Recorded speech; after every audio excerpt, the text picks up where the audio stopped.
వచనం కీర్తనలు 32:8 ఈరోజు దేవుడు మనతో మాట్లాడుతున్న మాట, నీకు ఉపదేశం చేసేదను, నీవు నడవవలసిన మార్గమును నీకు బోధించేదను, నీ మీద దృష్టి ఉంచి నీకు ఆలోచన చెప్పేదను అంట. దేవుడు మనకు ఉపదేశం అంటే ఏంది? దేవుడు మనకు వాక్యాన్ని ఎలాగ చేయాలనో మనకు నేర్పిస్తాడంట. మనం ఎలాగ నడవాలనో దేవుడు మనకు బోధిస్తాడంట. అంటే ఇప్పుడు మనకు వాక్యధ్యానం చేసేది రానప్పుడు దేవుడు ఏం చేస్తాడంట, మనకు ఎలాగ చేయాలనో ఎలాగ బోధించాలనో మనం ఎలాగ ఆయన మార్గంలో అంటే దేవుని యొక్క ఉపదేశ మార్గంలో ఎలాగ నడవాలనో ఆయన మనకు బోధిస్తాడంట. మన మీద దృష్టి ఉంచి మనకు ఆలోచన చెప్తాడంట దేవుడు. హల్లెలూయా. మరి దేవుడు మన మీద దృష్టి ఉంచున్నాడు, మనకు ఆలోచన చెప్పి మనల్ని నడిపించే దేవుడు.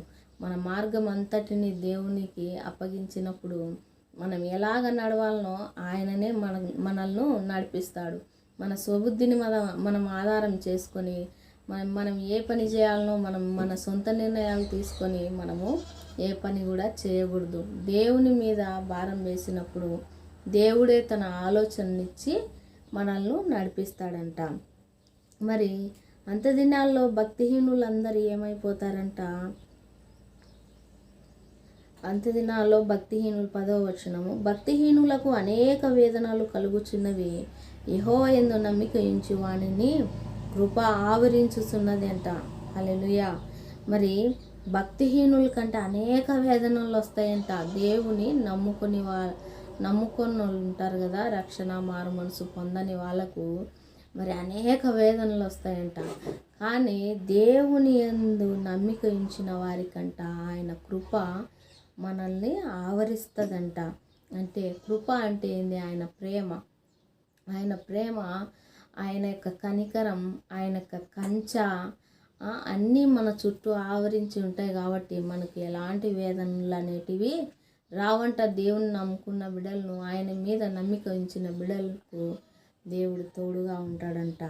అది మనం కూడా అందరం కూడా దేవుని యందు నమ్మిక ఉంచుదాం. మరి అంత్య దినాల్లో మనం ఉంటున్నాం. మరి ఎన్నో వేదనలు. మరి శ్రీలంకలో ఒక పాలపొడి 1300 అంట. పాలపొడి, ఓన్లీ పాలపొడి 1300. ఒక బ్రెడ్ వచ్చేసి 2000 రూపాయలు అంట. లీటరు పాలు 250 రూపాయలు. మరి ఎటువంటి దినాల్లో మనం ఒక గుడ్డు వచ్చేసి 35 రూపాయలు. మరి ఎటువంటి స్థితిలో మనం ఉన్నామో మనం ఆలోచించుకోవాలా. అంత్య దినాల్లో ఉండం, మారు మనసు రక్షణ పొందుకొని ఆయన వైపుకు మళ్ళాలని మరి దేవుని పేరట మీ అందరికీ మనవి చేస్తున్నాను.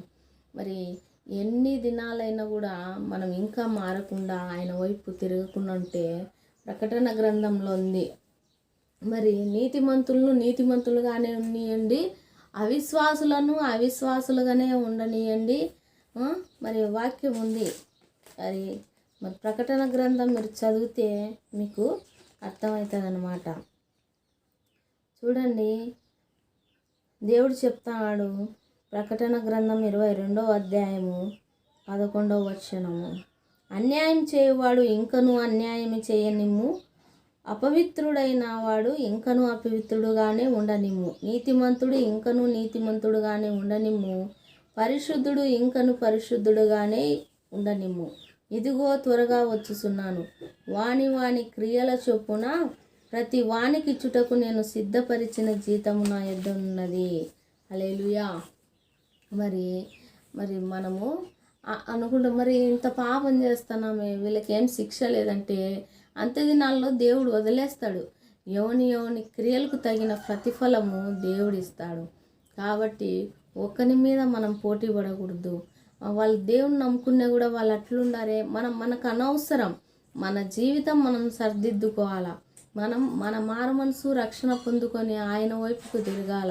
ఒకరిని తీర్పు తీర్చడానికి మనం ఎంతటి వారం? మనం ఒకరికి తీర్పు తీర్స్తే మనకు దేవుడు తీర్పు తీర్చాడంట. కాబట్టి మనం ఒకరిని తీర్పు తీర్చకూడదు, అవన్నీ దేవుడే చూసుకుంటాడు. ఎవరి ఆత్మీయ జీవితం వాళ్ళది.